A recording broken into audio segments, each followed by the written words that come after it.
अस्सलामुअलैकुम जी, वैस जाफरी में मैं आपको खुशामदीद कहता हूँ। ख़बर मैंने आपके साथ एक ही शेयर करनी है। ख़बर यह है कि कराची के इलाके गुलिस्तान जौहर में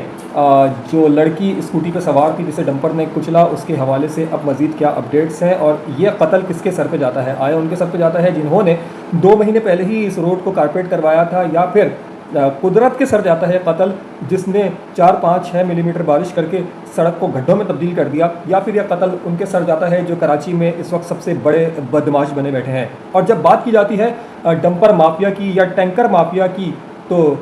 ये इल्ज़ाम लगा दिया जाता है कि जनाब गैर मकामियों को जो है वो इल्ज़ाम दिया जा रहा है, या फिर गलती है उन लोगों की और ये कत्ल उन लोगों के सर पे जाता है जिन्होंने 40-50 पिन बसें चलाने के बाद ये समझ लिया कि अब कराची की औरत, कराची की लड़की जो है वो महफूज सफ़र कर सकती है, या फिर कत्ल की ज़िम्मेदार वो फैमिली है जिसने उस बच्ची को एक मोटरसाइकिल लेके दी, या फिर कत्ल का ज़िम्मेदार वो टैक्स का निज़ाम है जिसने पाकिस्तान के अंदर ख़वातीन के लिए मखसूस लो वेट स्कूटीज़ को जो है वो इतना महंगा कर दिया कि 2,60,000 से कम आ नहीं रही, या फिर कत्ल का ज़िम्मेदार वो पुराना मोटरसाइकिलों का कारोबार है जो 20-25-30 हज़ार में 70 लड़कियां चलाने पर अब मजबूर हो गई हैं, या फिर कत्ल का ज़िम्मेदार वो शख्स खुद है जो मर गया, उसको किसने बोला था कि वो मोटरसाइकिल पे निकले, या फिर कत्ल का ज़िम्मेदार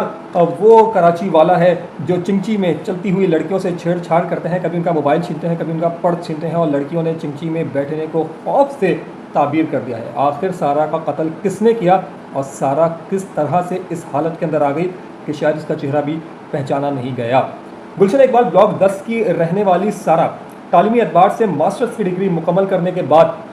कराची शारा फैसल के एक निजी ऑफिस में मुलाजमत कर रही थी, और ये उसका रूटीन बन गया था कि वो मोटरसाइकिल को इस्तेमाल कर रही थी। लेकिन हैरत अंगेज़ तौर पे कराची जैसे बड़े शहर में जिसमें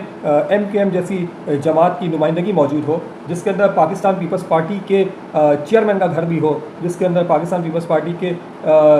रहनुमाओं के घर भी मौजूद हो, और वो शहर एक ऐसे सूबे का हिस्सा हो जहाँ पाकिस्तान पीपल्स पार्टी पिछले 4 एतवार से हुकूमत कर रही है, वहाँ पर एक नहीं बल्कि आए रोज़ ऐसे वाक़यात हो रहे हैं जिसमें टैंकर माफिया और डंपर माफिया जो है वो लोगों को कुचल देता है, और उसके बाद वो शख्स वहाँ से बासानी फ़रार होने में भी कामयाब होता है, लेकिन उसको पूछने वाला कोई नहीं होता। 23 साल इसकी उम्र थी, और ये बच्ची जो है वो नुमान एवेन्यू एक बहुत मशहूर प्रोजेक्ट है। अगर आप यूनिवर्सिटी रोड से जौहर चौरंगी की जानिब जाएँ तो ये वो सड़क है जहाँ पर इस बच्ची के साथ ये हादसा पेश आया। इससे कबल ठीक इसी तरह का एक हादसा पेश आया था कराची कोरंगी कॉजवे से पहले। जब आप बलूच कॉलोनी से कॉजवे की तरफ जाते हैं तो वहाँ पर पेट्रोल पंप के साथ वहाँ पर भी यही वाक़या पेश आया था कि एक शख्स जो है, एक बुज़ुर्ग शख्स जो है वो अपनी बेटी और अपने नवासों को उनके ससुराल, अपनी बेटी के ससुराल वापस छोड़ने जा रहा था। दिन था इतवार का दिन था, शाम का वक्त था, और वहाँ एक छोटा सा गड्ढा था जो कुदरत ने बना दिया था, और उस गड्ढे में जैसे ही उस मोटरसाइकिल सवार बुज़ुर्ग शहरी ने अपने व्हील को जनाब अली उसकी नज़र किया, उस गड्ढे की नज़र किया, यकीनन अनजाने में किया था, तो वो जो पीछे बेटी बैठी हुई थी वो उछल के मोटरसाइकिल से नीचे गिरी और उसके सर का पिछला हिस्सा जो है वो ज़मीन पे लगा। और उससे ही चंद दिन पहले उसी रोड पे आगे जाके कॉजवे के साथ, नदी के साथ जो है वो तामीरात के सिलसिले में जो ब्लॉक्स रखे हुए थे, उन ब्लॉक का एक छोटा सा टूटा हुआ टुकड़ा सड़क पे पड़ा हुआ था जिससे मोटरसाइकिल टकराई, और वो शख्स जो है वो किसी वलीमे की तकरीब से वापस आ रहा था और अपने बच्चों का वाहिद कफील था, और वो सड़क पर वहाँ पर, और उससे 3-4 दिन के वक्फे से जो है वो कोरंगी क्रॉसिंग से इब्राहिम हरदी जाने वाली सड़क पर भी ठीक ये हुआ कि के इलेक्ट्रिक की गाड़ी जो है वो खुली बदमाशी के साथ जो है वो सड़क के दोनों तरफ ब्लॉक्स रख के, सड़क को ब्लॉक करके, बीच में अपनी सुजुकी और एक गाड़ी को लेके सड़क पे कुछ मरम्मती काम करने के लिए तारों के साथ जो है वो कुछ कर रही थी। तो अंधेरा था, स्ट्रीट लाइट्स बंद थी, और शायद वो स्ट्रीट लाइट्स के हवाले से कोई काम हो रहा था, तो उस इलाके में स्ट्रीट लाइट बंद थी, और उसके बाद जो है 2 मोटरसाइकिल सवार जो 2 सगे भाई थे वो वहाँ से गुजरे, और एक ईंट जो कि माशाल्लाह वला हौला वला कुव्वता इल्ला बिल्लाह अल-अली अज़ीम पाकिस्तान को अल्लाह नज़र बद से बचा, खासतौर पर शहर को उस नज़र बद से बचाया कि बेहतरीन इंतजाम करके जो ईंट रख के जो सड़क बंद करके जो काम कर रहे थे, उस ईंट से वो मोटरसाइकिल वाले टकराए, और उसके बाद जो है उनका सर भी जो है वो ज़मीन से लगा, और वहाँ पर भी एक सानेहा रोनुमा हुआ। तो ये तसलसल है। अब डंपर माफिया का एक बेहतरीन मामला ये है कि ये लोग चर्स पीते हैं, और कोई ढकी छुपी बात नहीं है कि चर्स पीने के बाद अपने जहनों को कुंद कर लेने के बाद जिस तरह से ये ओवर स्पीड के अंदर शहर में ड्राइव कर रहे हैं, तो उनसे कोई पूछने वाला नहीं है कि भाई क्या 3-3.5 करोड़ आबादी के शहर में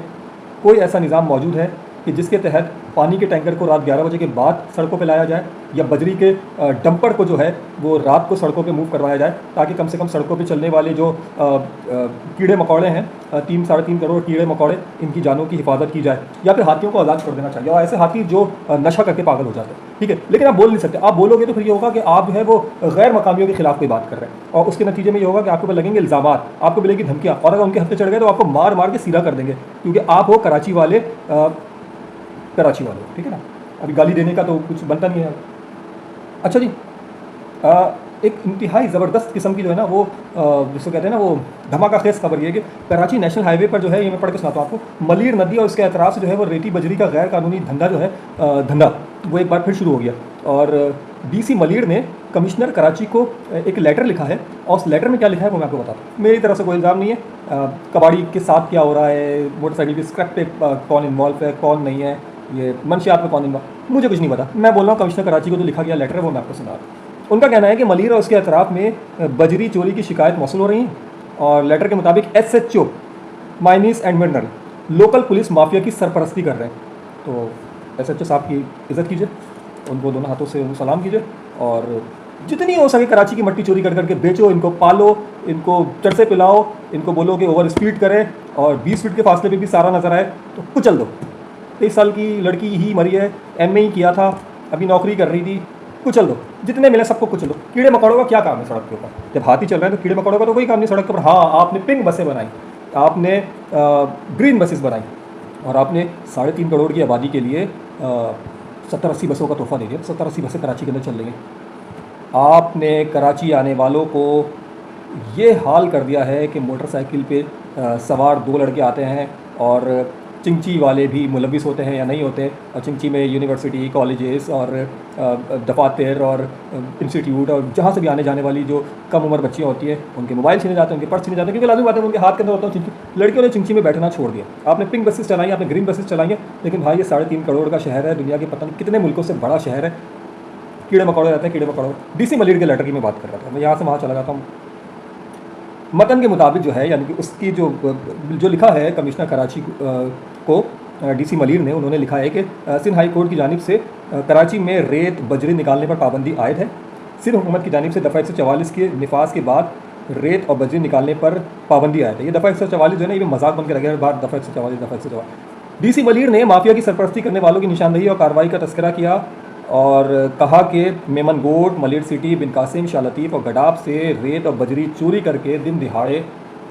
टम्पर भर भर के लेके जा रहे हैं और भगाए जा रहे हैं, और जो आगे आ रहा है। पुलिस के मुताबिक मलीर पुलिस की रेती बजरी चोरी माफिया की मुकम्मल सरपरस्ती जारी है। रेती बजरी का जो ये काम है, ये आधी रात के वक्त शुरू होता है, सुबह तक ट्रक लोड होते हैं और भी शहर के मुख्तलिफ इलाकों में